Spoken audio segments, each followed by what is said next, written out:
Happening now, we want to welcome our viewers from across the United States and around the world. This is the EdTech Situation Room. Good morning, good day, good evening.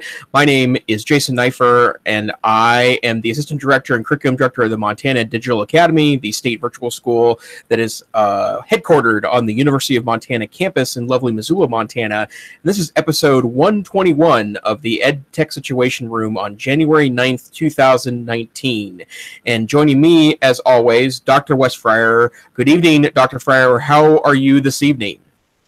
I have been riding a roller coaster of life events, which I will not be disclosing publicly, but have been quite challenging. And there's good things amidst all kinds of roller coaster events. But I am the Director of Technology at the Cassidy School, and I have a crazy January, but you, Dr. Neiffer, may be in the more challenging role, and so anyway, I just know it's a crazy time of year. I'm delighted to sit down and talk about technology news, because for me, this is a lovely treat each week. And if others are able to learn it all and enjoy from what we're talking about, that's icing on the cake, but I'm just happy to be here. So. Right, as am I. And for those of you joining us for the first time tonight, first, welcome to the EdTech Situation Room podcast. We are a weekly look at technology news, and we try to kind of shoot it through an educational prism, because we know that if you're in schools in any capacity,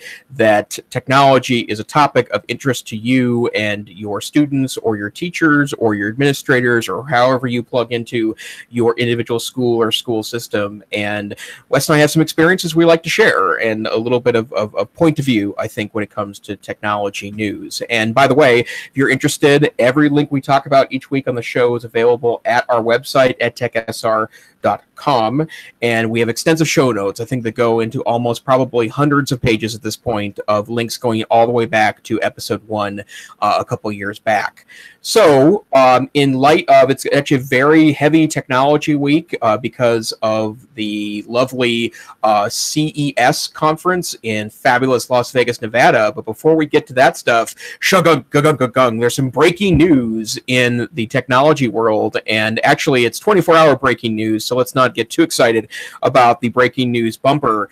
9 to 5 Google reports on January 8th, 2019, that after the markets have dealt with the Apple shock, and of course they're talking about last week's announcements by Apple that they expect quarter one revenue and profits to go way down. Samsung has announced the exact same thing, that quarter 4 sales, which will be fiscal quarter 1, was off by billions of dollars of estimates by Wall Street. And the South Korean company believes that their profit is going to go way down, their income is going to go way down, but possibly trillions of Korean won, or $10 billion lower than it was just a year ago. And the reason why this is interesting to me is because there's something going on right now. And if you have listened to the podcast before, you've heard us talk about a term that we refer to as the technology correction. That has to do more with social networking and software and privacy and how we engage with our devices. But in my humble opinion, there is very much a movement now that suggests that the kind of having the new hotness in regards to technology, or the need to have bigger, faster, more, and better is starting to wane a little bit, both because I think technology companies are having a harder time creating faster, more, and better because of the correction of something called Moore's Law, which we'll talk about in a couple of moments. But I think it's harder now to justify the expense to keep up with the latest technology, because the price is becoming very expensive and the returns of updated devices are becoming less and less so. So first and foremost, I know, Wes, you've talked about it in the past, but why don't you describe for us the whole notion of Moore's Law? Okay, there you go. Setting me up well. So Gordon Moore, who worked for Intel, came up with a very famous observation that was basically the processing power and speed of microchips would double, which is an exponential or logarithmic change pattern every, I think, 18 months, while the price would, be cut in half. I think that's it. Look it up on Wikipedia. But it's it's basically an exponential change curve that has been, pretty consistent over a couple decades. And again, like, look it up in terms of exactly when this happened. But it's been going on for a long, long time.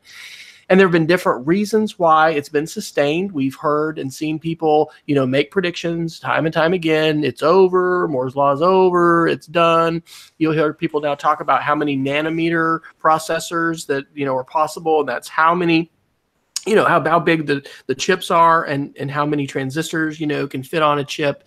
It really is unbelievable, right? I mean, technology each one of us has a limit to where it becomes a black box and it's opaque. And like, we couldn't be creating that. Well, there's so many things today that, like, if we had a, apocalyptic event with a solar flare or, some kind of nuclear exchange or whatever, we're having to rebuild society from scratch. Like, there is so much high tech that is in so much, and if Jason and I are given a few hand tools, we're not going to be able to rebuild the tools that are letting us talk to you tonight. So Moore's Law has been a tremendous engine of change for the technology landscape. It has given allowed in really the passage of just a few years, computers going from room-sized devices that had relatively today paltry capabilities to the smartphones of today, wherever mine is, which is far more processing power than NASA had when we landed on the moon. That's another favorite thing to say about this, and cheaper and cheaper. So I would introduce a term that I just been thinking of today. Maybe someone else has already coined it, based off of peak oil, which is this idea that some people say, we've reached the maximum amount of oil production in the country. Well, thanks to fracking and things like that, we're doing a lot more oil production. But I think it's peak smartphone. Like this particular platform with processors and capability and photos and things, I think perhaps there's a case to be made that we've been pushed to a peak smartphone spot, not only in the saturation of the market in terms of, we're not in developing markets. There's more growth potential, but we're seeing a drop off in the number of purchases, and certainly in the ways that people are persuaded every 18 months to 2 years, or sooner or whatever, to get a new device. So probably too lengthy of an answer, but am I on the mark more or less with Moore's Law? Yeah, absolutely so. And I think that there's something going on here that relates to our discussion of technology correction. And I'm reminded of last week's news about Apple saying that they've sold less new iPhones than they expected. There's a CNET article from today that talks about how Apple is going to scale back iPhone production by 10% for the first quarter, which comes on the heels of last week's report that they're just not selling these wonderful, advanced and very expensive devices. And then there was a really great article, an article that actually inspired some conversation on Twitter related to this topic. But basically, the New York Times, Kevin Rose, the founder of Dig and can't remember the second thing he's the founder of. It is Revision 3, the e-television network, which is unfortunately no longer around.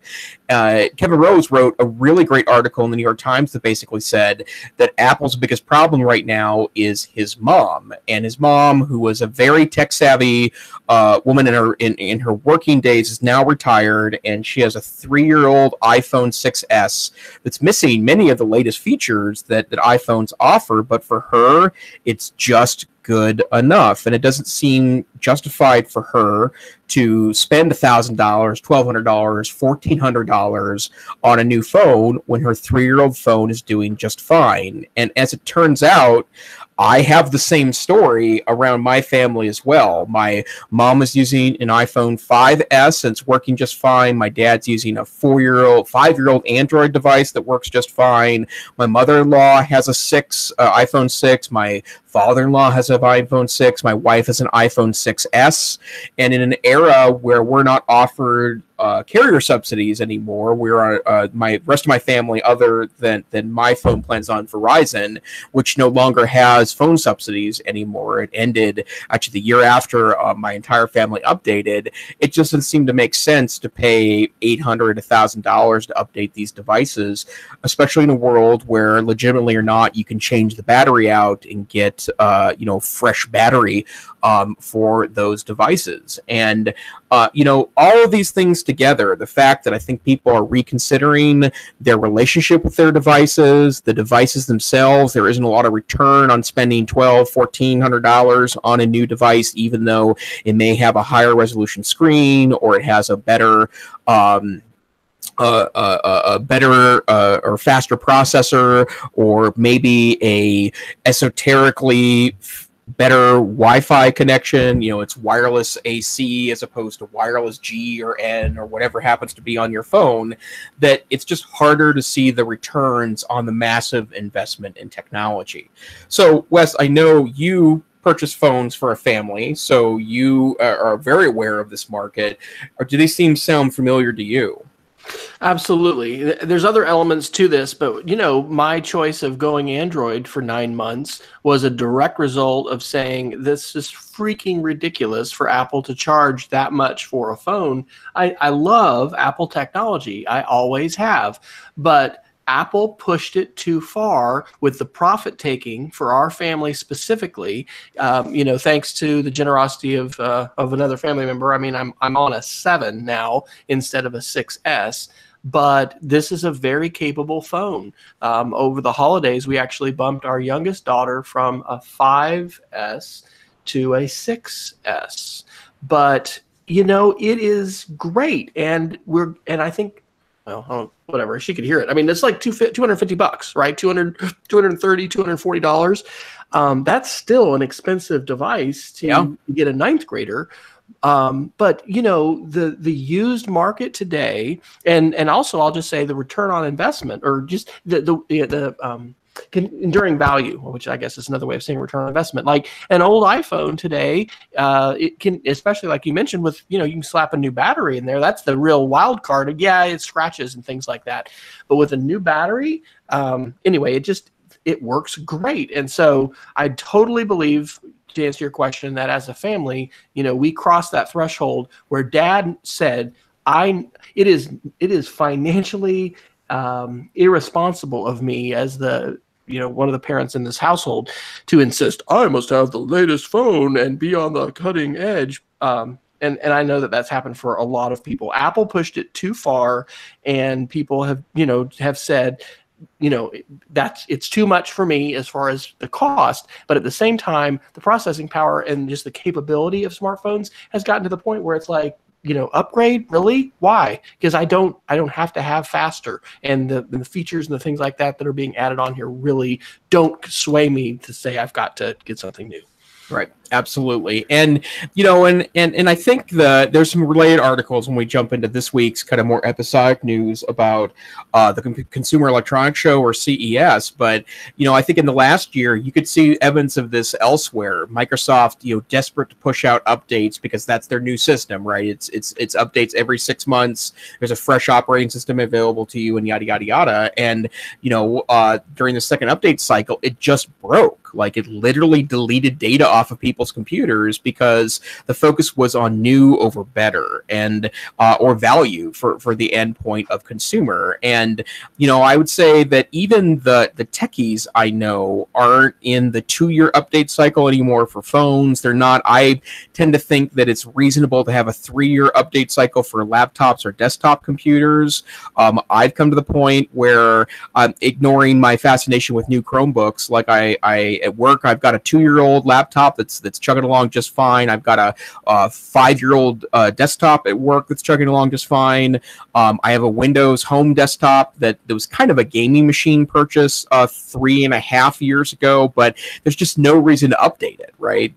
Zero reason to update it. And I think that's becoming a piece of this, right? Like, I think the fascination of newer, faster is just doesn't make as much sense anymore.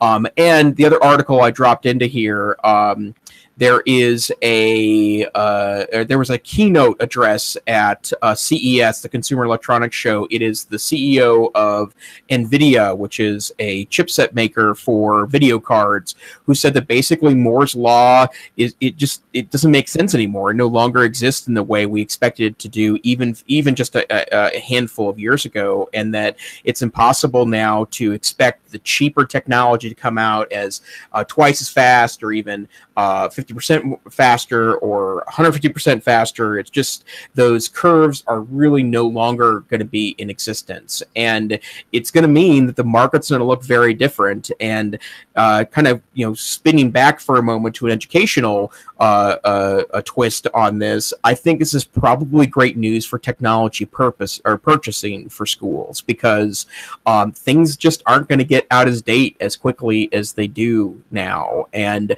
I think about it in terms of a lot has happened in the last 4 or 5 years in computers. If you go back and look at 2012, 13, 14 computers, they were a lot thicker. The batteries were a lot bigger. We are now with thinner machines with bigger, smaller batteries and better battery life. There's clearly differences between then and now. But when it comes to the functionality of those devices, I really question, if the investment is really worth it, like it might have been updating every 3 to 4 years during, let's say, 2000 to 2008 or so.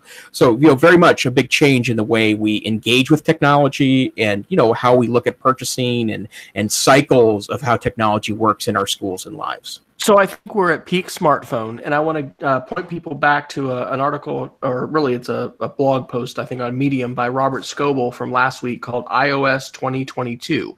And it's his vision of a Tim Cook Apple keynote in a few years where they introduce the next transformative product, which is going to be glasses that we wear, think sort of Ready Player One, augmented reality, virtual reality, and in any part of our vision field can become a screen. The entire thing, a small part, a large part, gone will be the days of, okay, I have to have dual monitors. I'm just going to put on my glasses.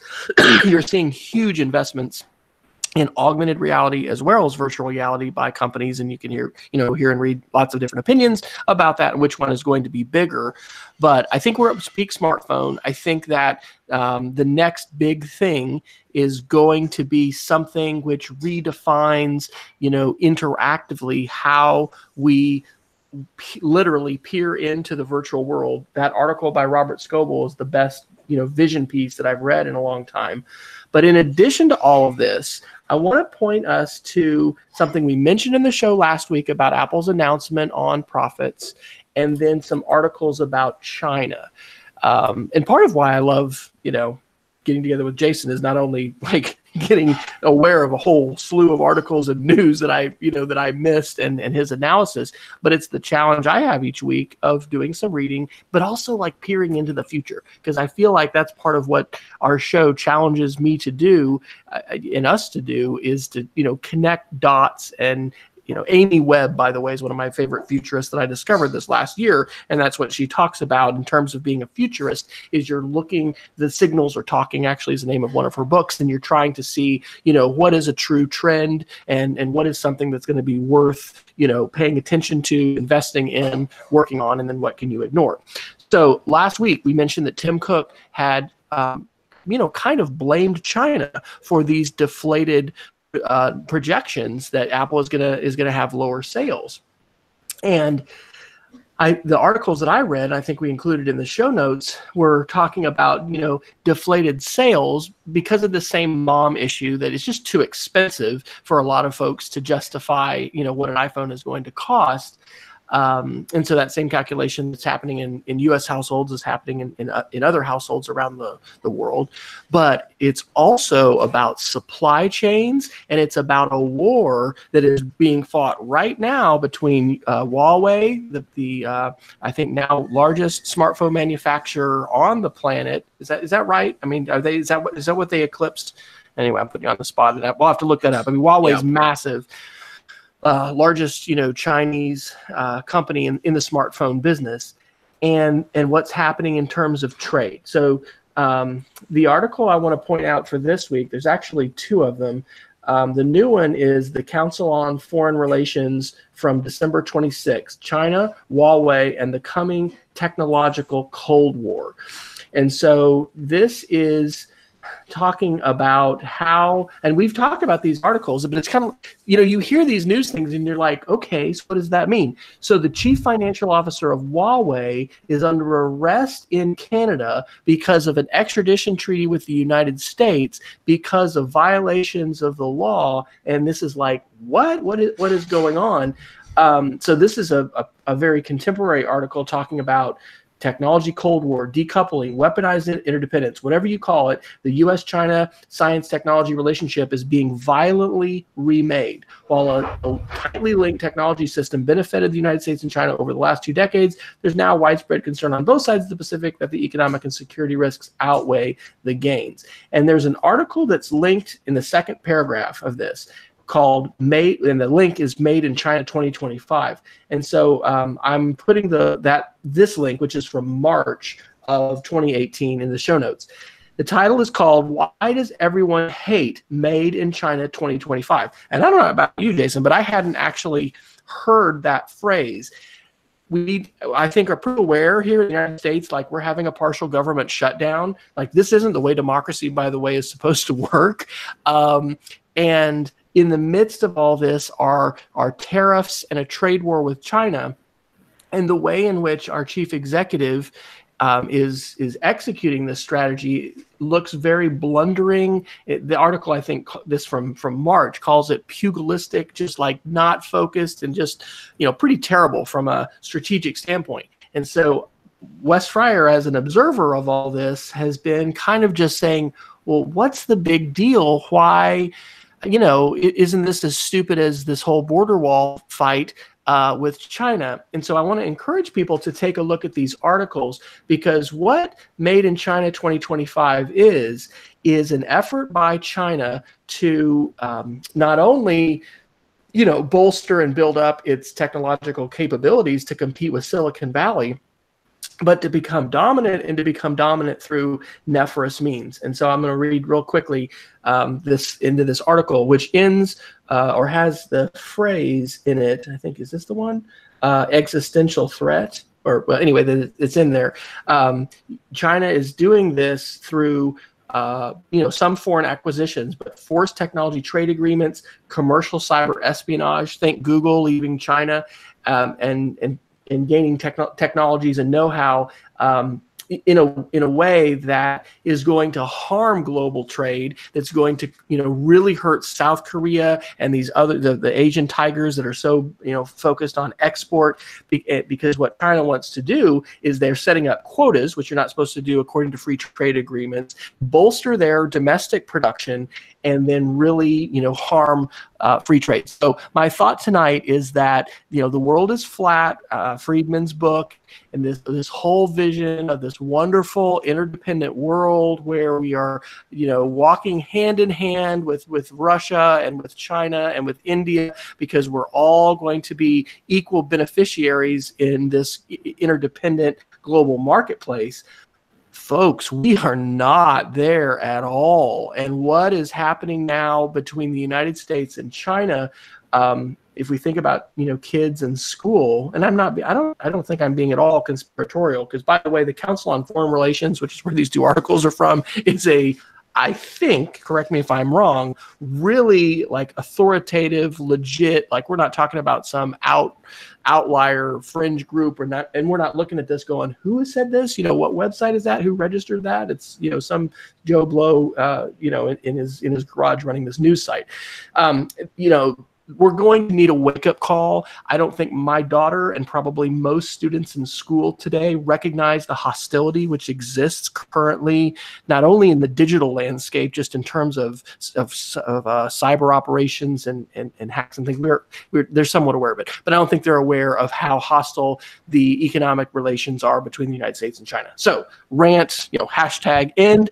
But I would say that is a huge contributor to what's happening right now with Samsung and Apple, and this is going to have tremendous ripple effects on economic prospects, on what our companies do, And added to this is also a shift to services and things like that that's happening with Apple. But had you heard of Made in 2025? And what is your opinion today, Jason, of the level of hostility or cooperation between the Chinese government and and companies, as well as, let's say, the West? Well, I have heard of China 2025 only in context of stories that I've heard on NPR that relate to the trade war. So there has been a lot of coverage, particularly most of my news is NPR Morning Edition. I listen to about 45 minutes of it each morning, and there's been a lot of reference actually to China in 2025 as part of that context. I think part of the complication here is that we are engaged in hostile trading relationships with the country of China, even though both of our economies are wildly interdependent on one another. And so it's, in my mind, and to be clear, I'm not an economist. I do have formal academic training in history and political science. Economics is a really minor interest of mine, and I have relatively little academic training in this. But I think one of the complications I keep going back to is that because of the free trade movement of the last 25 years worldwide, that in the same way that the UK is having a real problem trying to separate itself from the European Union, the so-called Brexit movement, they're finding that once you've become intertwined, it's enormously difficult to become unintertwined without substantial impact in ways that you would not estimate. And that's what I think is frankly very scary about the kind of trade war. Like, I don't doubt that we need to be thinking about the winners and losers of globalization and the winners and losers of global trade. Like, I don't want to say that there is no impact, but the real bottom line is that here we are in 2019, and it's just not an option for us to completely divorce ourselves economically from China. So, or India, or Southeast Asia, or really anywhere on Earth where there is a growing manufacturing base. And so I think there are ways that we could start reimagining things, right? But to say that we're going to be able to cut it off cold, I think is both highly unrealistic and not very productive for dealing with the criticisms. And so when I hear about things about China's grandiose visions of kind of being the great producer of the world and being the dominant economy and letting that create world power for it, I don't know how we mitigate that without then causing even more harm to our economy in that way. But here's the thing: the Chinese demographics and the Chinese economy is so huge and will grow so huge. And I would love to, hey, shout out if you'd like to invite Jason and I to a conference in China. We'd love to visit, because having been there 4 times, it makes you think so much more deeply about what is happening. Some analysts believe that the Chinese government has industrialized with a very, export-focused approach, but now has turned the corner to their internal market. And as they, are seeking to have folks continue to have rising economic reality, if they fail to do that, they're going to have lots more political instability. They believe they're going to be able to be much more inwardly focused, and as they develop mature markets, basically they're not going to have to live in this interdependent world which we have developed. So anyway, the last paragraph of the second last sentence of the last paragraph here says, "Made in China 2025 is shaping up to be the central villain, the real existential threat to U.S. technological leadership." And so, anyway, I think this is definitely a big part of the puzzle. It is worth talking about. But I would like to get to the Tech Manifesto article, and then let's jump into CES, because you've got a ton of great links to talk about.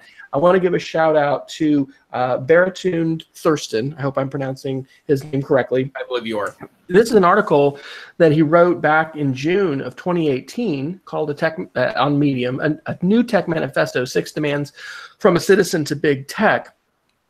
I've almost finished listening to it. There's like a 4-hour, 2018 best of This Week in Tech podcast, which I'd really recommend, because that is a great podcast. I listen regularly throughout the year to different episodes, but by listening to the, best of in 2018, I've heard a lot of things that I missed because I don't listen to that show every week. And so first, in talking about this article, one of the things that I like the best about it is it's kind of the Alan Kay optimism of let's invent the future, right? Let's just not accept this whole dystopian, oh, the sky is falling, we can't do anything, despair, and be frozen and think that we're not able to shape it, because we can. We're able to do all kinds of things, both individually and especially collectively, in terms of, you know, influencing corporations and you know, advocating for legislation, et cetera.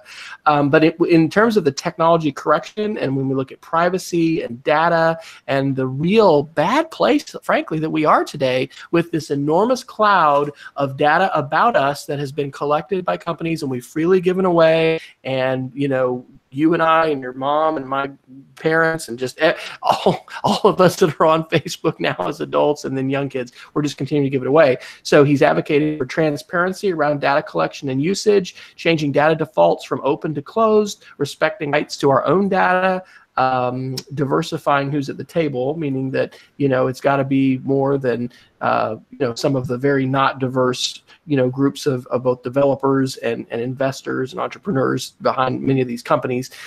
We need new laws and new rules, which we're starting to see some of in Europe, but we need to see here as well with some regulation, and not imagining that a company like Facebook can regulate itself. And then enabling users to collect and analyze our own data. So those are 6 different things that he includes, and I thought it was phenomenal, but especially the optimistic tone that he took. So any thoughts or reactions that you've got to that manifesto, Jason? Yeah, I enjoyed reading it, and I have a vague memory of maybe reading this back in July when it was released, but or June, excuse me, when it was released. But the thing I keep going back to is this notion that we can't be in the Wild West anymore, right? And this is true of any technological revolution, any industrial revolution, any evolution forward, that it starts off being pretty wild, and then it starts to evolve over time to where we come up with sets of rules and expectations based on how we want to interact with each other in society. And that's certainly, I think, where we're at right now in 2019.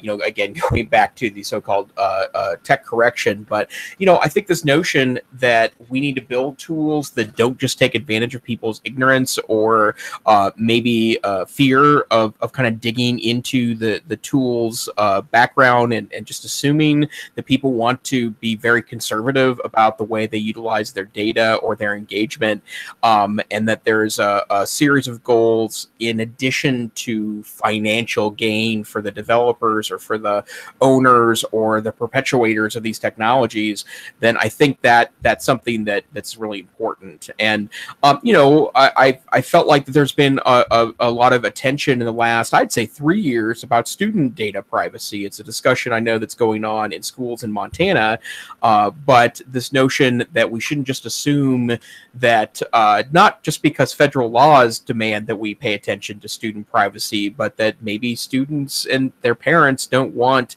things like their sensitive behavior data to be on the internet. You know, probably not in shareable format to where people can log in and see your stuff, but be in a place maybe where you don't want it to be, or susceptible to hackers, or interfacing with other technological pieces.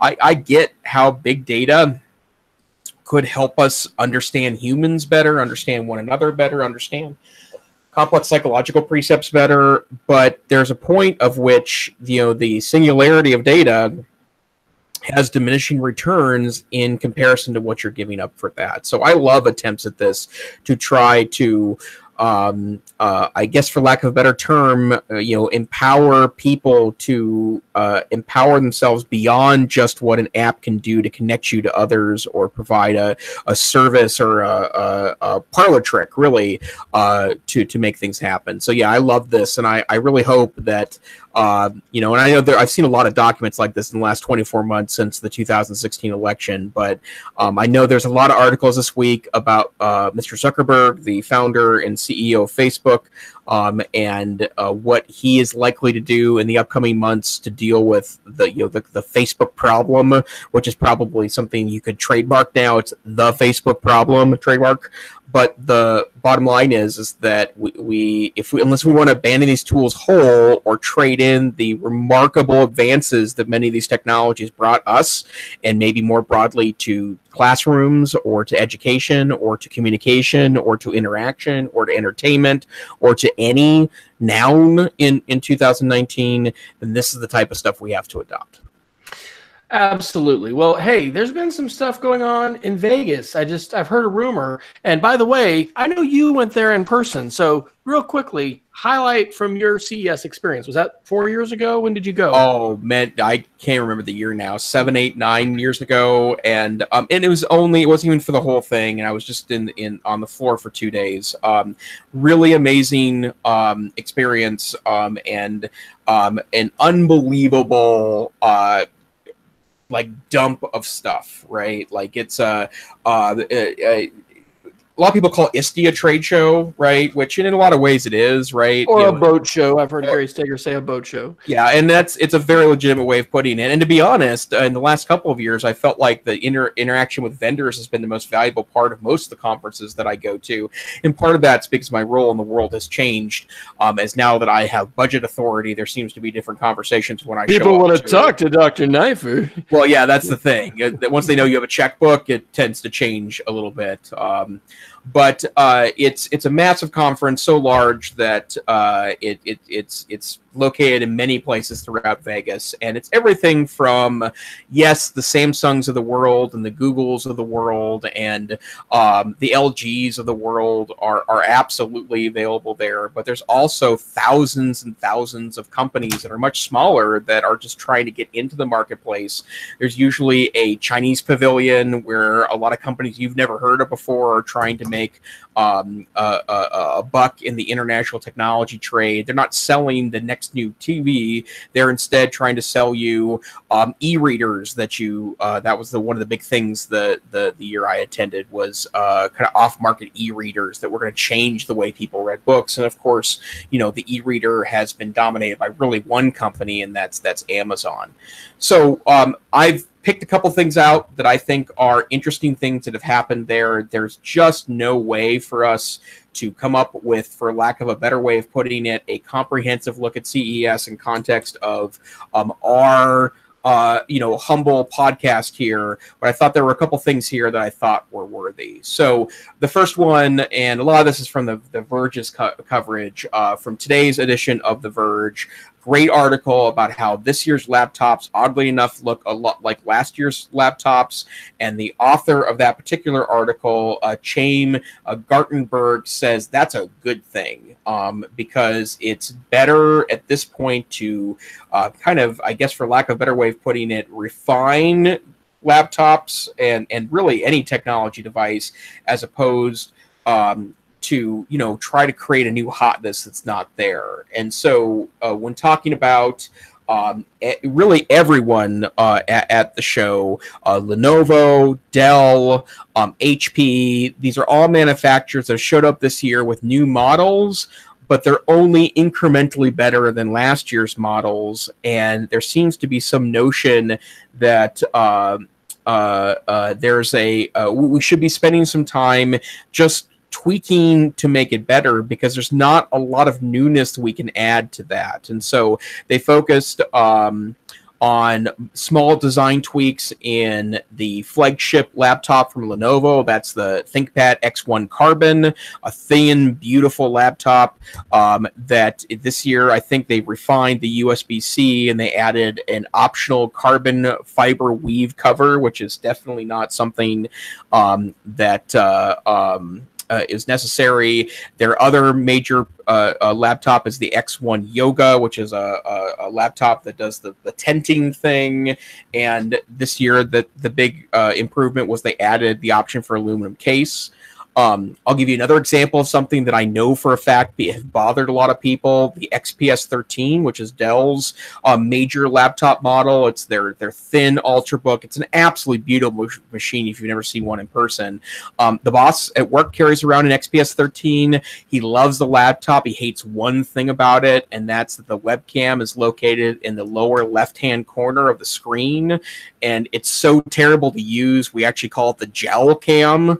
at NTDA because the folks that are carrying around XPS 13s at work, and all, for those of you that watch us on video or watch it live, like this is what it looks like, right? Like you kind of see the person's chin, so you can see that I'm kind of trimmed up under the beard, but like it's the jowl cam, right? It's so bad that my boss carries around an extra webcam that he clips to the top of the laptop because it's like it's 2004 or something, and there's not an integrated webcam because the cam is so bad.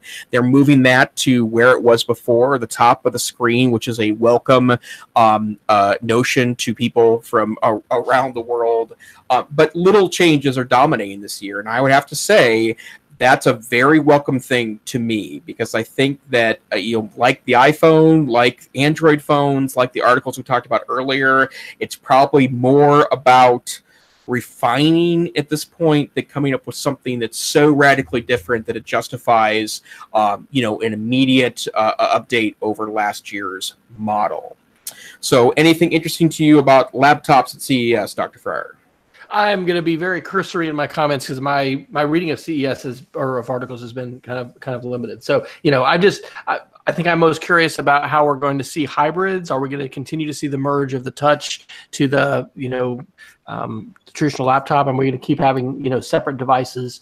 I don't know. Maybe we've reached a peak there, and it's going to have to come to glasses or some other form factor. I don't know. I don't see, from a technology director's standpoint, a lot of reason for us, to try and push to be on a further cutting edge. Again, we're still looking at the older MacBook Air, not the absolute brand new one, because it's very functional. It's going to work for a long time for us, and frankly, we're not ready to ditch USB-A and standard USB drives and things like that. So Anyway, CES is, I would just, I guess, say that as an overall, right? We all can be drawn to the shiny and the pretty, but generally that's not where we're going to be investing a lot of dollars in the enterprise. We're going to be seeing what's happening and what's coming, but a lot of what we see at CES, companies are frankly testing things to see if it's going to make it in the market and make a dent. And so it's probably going to be pretty rare that you're going to see something that's brand new and you're going to say, hey, this is going to transform my classroom next month. Right. Something also announced today by our friends at Google, and I think this will be of interest of you, Wes, in light of the fact that Google Home Minis are dotted around the Fryer household. But Google announced today several major advancements to the Google Assistant, which is the integrated assistant on Android phones, but also is obviously the operating system and core functionality of Google Home devices. All sorts of interesting things, including some what it seems to be real-time interpreter modes that can translate conversations. There are some modes that deal with new functionality to control devices inside the house. There's new messaging, including auto punctuation when you're dictating text messages and other speech to text on the process. New hands-free control for devices, including JBL and Anchor devices inside the car. And it seems like that the Google Assistant, which is the main competitor to Amazon's ecosystem, the Divine Miss A, as we like to call her on the show, that there seems to be advancements there. So I would assume that those of you that are deep in the Google ecosystem from a kind of smart home standpoint will rejoice at the things announced today. And I would say, I don't have that link in front of me. I'll try to find it. There's a product that was announced that was basically, it looked like a charger because it does, plug into your cigarette lighter, which isn't it interesting? We still have those in cars, but they're so useful. And it's a very good microphone or set of microphones that brings the Google Assistant. It's by JVC, I think. And so somehow it's able to work, and I don't know if it's just with JVC stereos or with other stereos, to cut in and, sort of is that called overdubbing? But it, anyway, lowers the volume level. But one of the issues and problems that people have identified is difficulty with their smartphone in the noise of the car and everything else that's happening, effectively using it. So you put this into your cigarette lighter, and it's evidently a great microphone to be able to use. And then you can do all of these additional advanced things with the Google Assistant. It's still going to use your phone, I guess, as the connector, but I thought that's pretty exciting. So I'm definitely using the Google Assistant more than ever to listen to podcasts, to set timers in the kitchen, to make announcements throughout our home.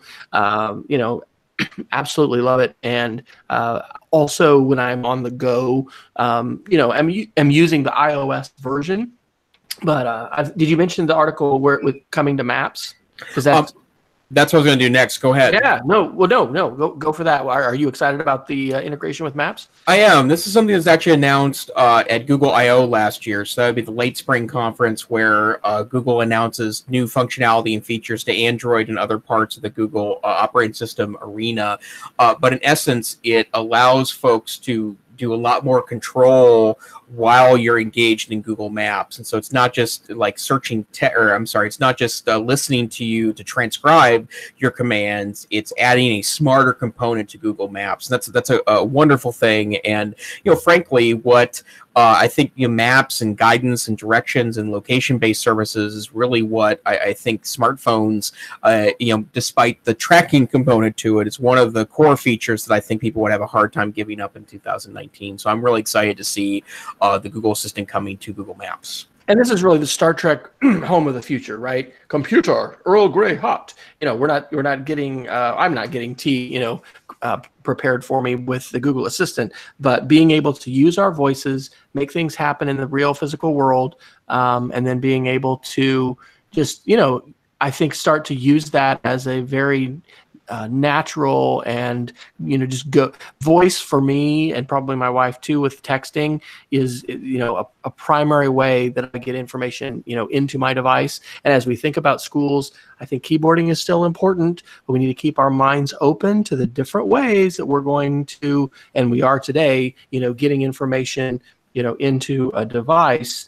And I think I wrote this in a blog post recently. If you want a front row seat to how artificial intelligence is impacting society, use some kind of a smart assistant, and take note of the increasing function that is having week to week, month to month.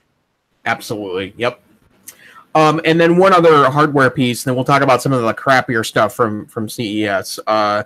Two different manufacturers, Acer and HP, have announced that they are going to release AMD-based Chromebooks in 2019, and Chrome Unboxed, my favorite place to go for Chrome news, announced this with pretty breathless announcement about this, because I think they were excited about the notion. From my reading of this, is that the AMD processors that will be integrated into the Acer and HP models is actually an older AMD processor, but there's two advantages to this from what I'm able to see. The first one is that this will lead to cheaper Chromebooks, which, to be honest, it's hard to imagine cheaper than we've got now. But more importantly, these are cheaper, faster Chromebooks. And so the Pentium chips that are dominant in mid and lower range Chromebooks could be replaced by these AMD chip machines and still have faster processing power.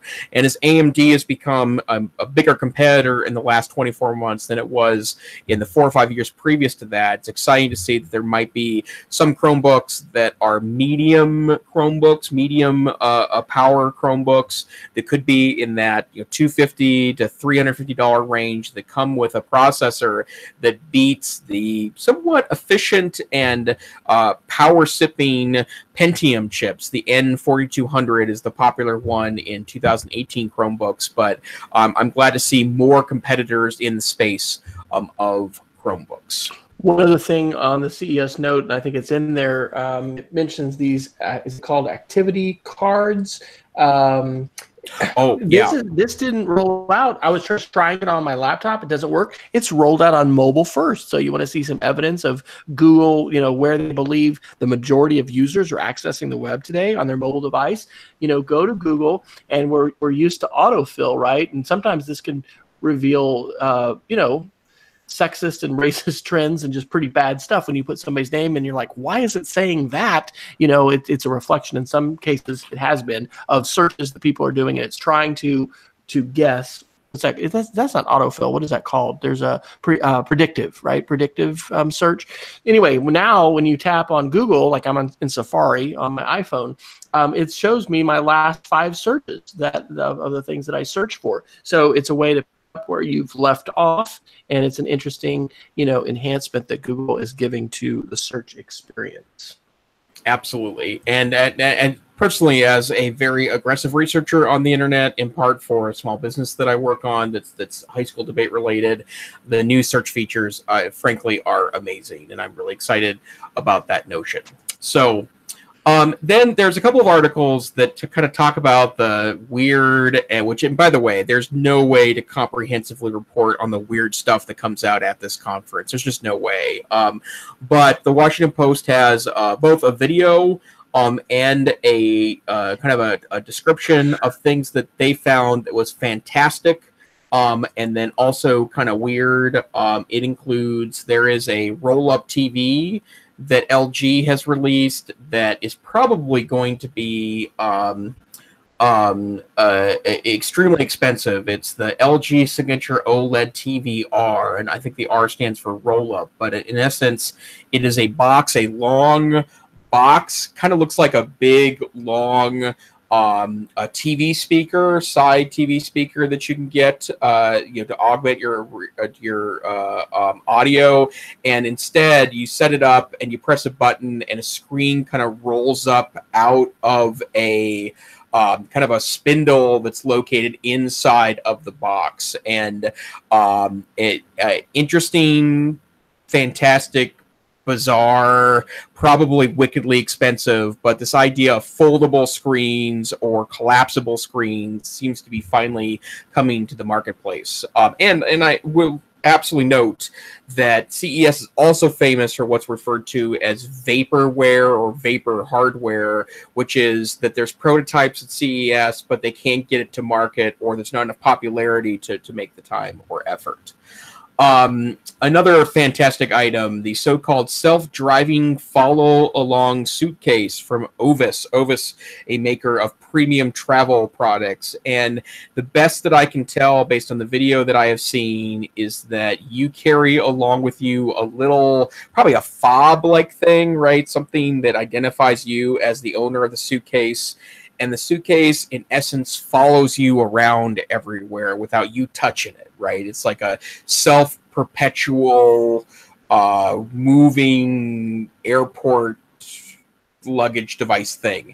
Of course, when I see this, having traveled recently in the era of banning of so-called smart bags that have batteries in them, I could imagine this. There's no way this thing makes it onto a modern airplane with the perception that battery devices are bad. The Galaxy Note 7, probably the primary example of that. Wes, are you in the market for a smart bag that follows you around everywhere? No, I am not. And I think, this is a creativity and entrepreneurship. We're continuing to see folks, throw things against the wall and see what sticks. So no, I'm good without my smart bag.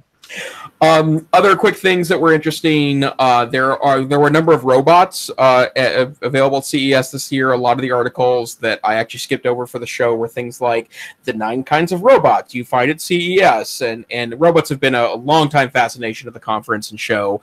But the Lovot, which is a kind of dog-looking thing. I don't know how to describe it other than that, but it has 50 sensors and cameras in it. And really just wants to hang out with you. $3,000 for 2 of them. The reason why you get 2 is that I think they play with each other. I hashtag get a dog. There is a virtual reality headset that is mood altering. It's called Trip, which is obviously very purposefully named. And then new smart glasses, which they're finally becoming smarter glasses that don't look like the terrible Google attempt at that from a couple years ago. And then also some new smart home devices, like, for example, the folks at Ring, now owned by Amazon, have released a new security cam for your peephole called the Ring Door View Cam. By the way, 8K TVs are still trying to peak out. These are actually a couple of years old, but they haven't found a way to bring them to marketplace in a meaningful way. So 8K TVs are available now from Samsung, Sony, and LG. And then Google Assistant is the other piece here for that. So the one last article I would highlight, because there's a lot of coverage of this one. There's been a lot of talk the last 16 months about foldable cell phone technologies, right? And there seems to be one that's available now. It's called the Royale Flex Pi, which is a terrible name, but basically this is a foldable cell phone. It's running Android. It starts off in kind of a square, like when it's in like a tablet mode, it's like in a square model, and then you fold it together, and then it takes the shape of a more traditional, like a candy bar shaped phone. And I think it just looks like something that's begging to be dropped and broken, right? Like I don't get the fascination of it, but apparently it's real enough that it's sitting around. People have it in their hands. The headline from The Verge said, "The world's first foldable phone is charmingly awful." The subtitle of this article is, "You asked for this." Like you wanted this culture. But apparently there is some attempt to make the foldable Royale Flex Pal $1,400, by the way, to get this particular device. And you know, Wes, I know how much you missed your Android experience when you went back to the iPhone. Maybe the foldable screen will bring you back to Camp Android. Yeah, I don't think so. You know, travel. I mean, I went to Egypt, right? That was a fantastic opportunity, and so I went Android to hopefully be a little bit safer at that time, not having all my iPhone data, which was I don't think it's securable. But you know, I've been looking at this, you know, curiously as well. Seems like an amazing tech. Here's what might bring me back, and it's and unfortunately, no, it just. Strangely, this is a Microsoft thing, but the Windows phone that basically you can plug into any monitor and have a full-blown, you know, sort of desktop experience. If we see that kind of functionality, which is really the software functionality running on the device, that might, you know, sway me. But at this point, none of this other stuff is that attractive. So okay, well, and you know, next week I'm sure there'll be stories about other devices that came out as part of the show. I haven't seen a lot of coverage yet, for example, of the kind of, well, the lesser known pavilions. The China pavilion is the most popular one. There's also an Indian pavilion and a Southeast Asian pavilion.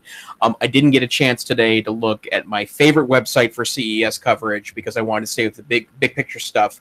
Lilliputian, which is the I guess, for lack of a better way of putting it, they deal with you know, mini computers. Like, you know, 7 or 8 years ago was the mini ATX movement that started this website, but they have a grand old time at CES every year because they find stuff that almost no other mainstream tech outlet is covering. So I'll take a look at them after the conference is over with, because they're sure to find some stuff that you probably couldn't believe it would be available, including, you know, e-readers and ginormous e-ink screens for the home and things that probably aren't on the top of your list.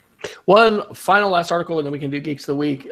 This is a Washington Post article that's pretty fascinating. This is from today on January 9th. Who was most likely to share fake news in 2016? Seniors. And a couple quick quotes from this, because so oftentimes when it comes to technology, right, we're blaming the millennials, we're blaming the kids. It's all about the teens who are acting poorly.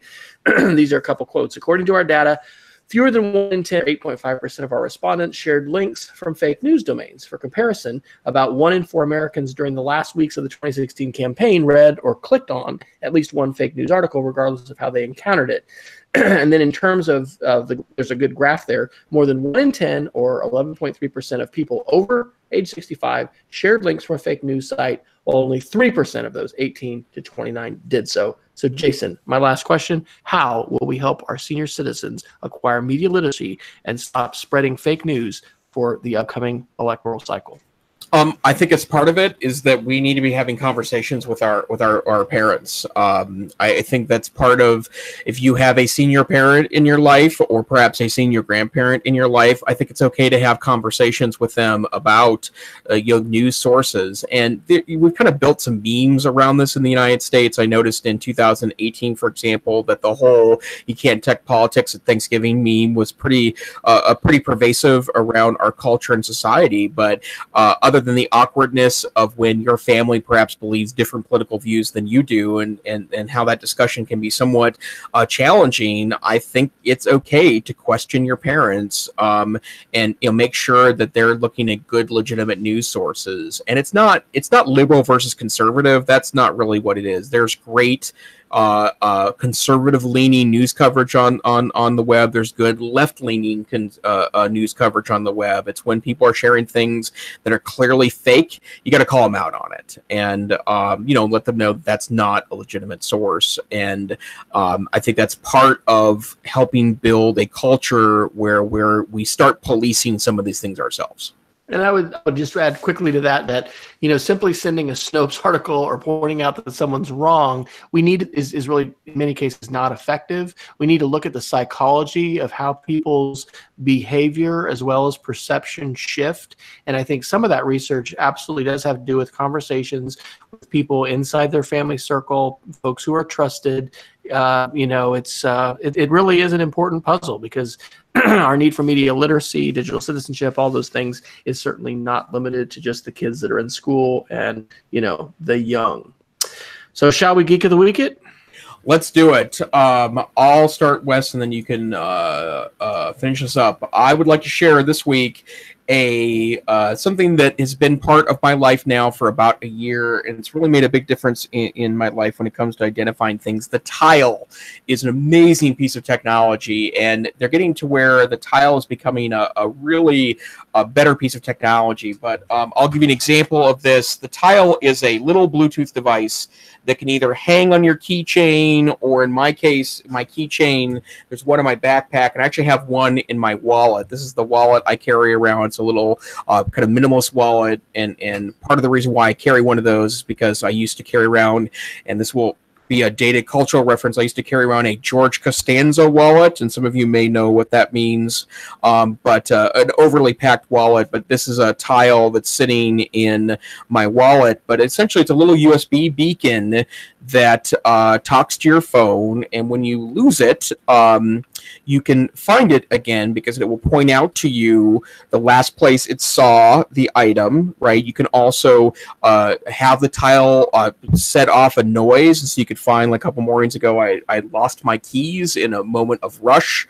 I would have found them eventually, but I just pressed the little button on my Tile app on my phone, and I found them again. What's amazing about the Tile is that it also uses other Tile users to spot tiles in a vicinity of other people's phones. And so what I've noticed is that I've never had to use this myself, but I'll get notifications on my phone that an anonymous user, and they're always anonymous user has thanked you, and this has happened to me twice now when I've been through airports, thanked you for helping to find something that they were looking for. So in other words, it anonymously smelled a Tile via low energy Bluetooth, and then sent that information to Tile Central and helped people find lost stuff. They used to be not great because they were basically consumables. There was an integrated battery you couldn't replace, but Tile like 7.0, which is what I think we're on now, has little replaceable batteries. I have one on my phone, I have one in my wallet, I have one in my backpack. My wife is putting one in her purse. I'm going to put one on my little constant glucose monitor machine, because this thing is pretty expensive. The phone itself becomes a Tile because it's got the app on there, but it's a great Tile is the brand name. I have a link to the Amazon page for Tiles. They're on sale all the time. Great piece of IoT deviceage.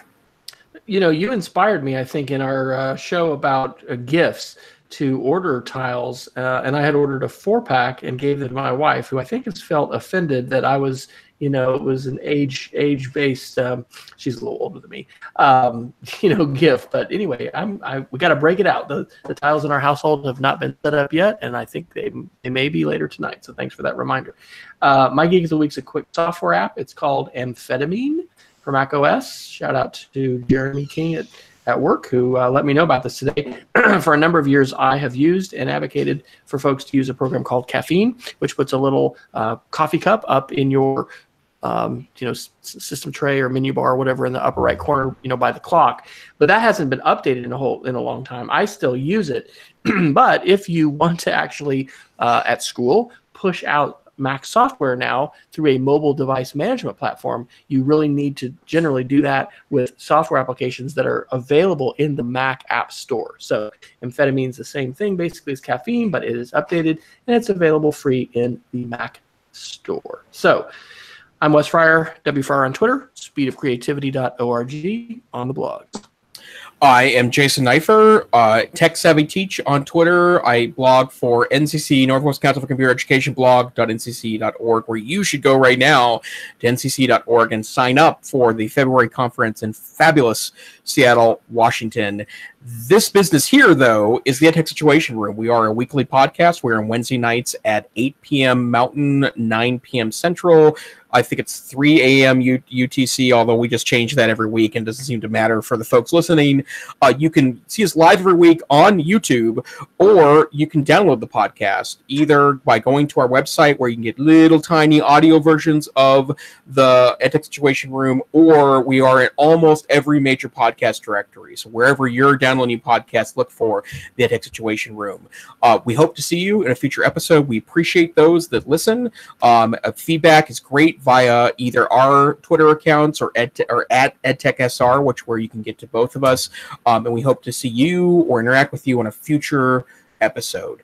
Thank you, and good morning, good day, good night.